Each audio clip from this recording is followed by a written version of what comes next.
Welcome to Mechanic. Today we're going to look at one of the most common problems that you see on engines, gasoline engines, and even diesels with direct injection. This is very common problems on these direct injections, and it can affect all, including BMW, Audi, Mercedes, Volkswagen, anything, even Honda and Toyota that have direct injection. And the problem is that when you have direct injection, you don't spray the fuel right in front of the valve, which sometimes that usually keeps the valve pretty clean. You spray directly in the cylinder past the valves.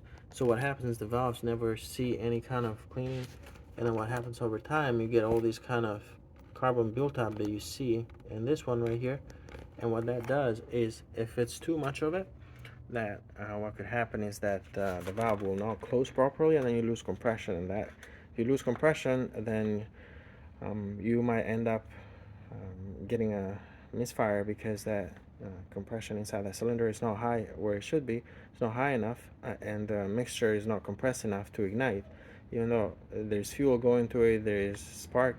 So if you're chasing something like a very difficult to find, let's say misfire, do a compression test first before you take anything apart. But that's something to also check, and it does help a lot of times if you run a carbon buildup cleaner. You start the engine and then remove one of the hoses to the intake manifold, and then run some carbon buildup cleaner through that 15-20 minutes. Let it sit for another 15-20 minutes, and then go take the car for a good drive.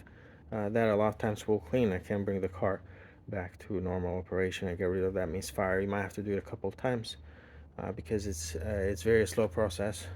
The only other option is to remove the head and clean the valves, but that usually can be very expensive.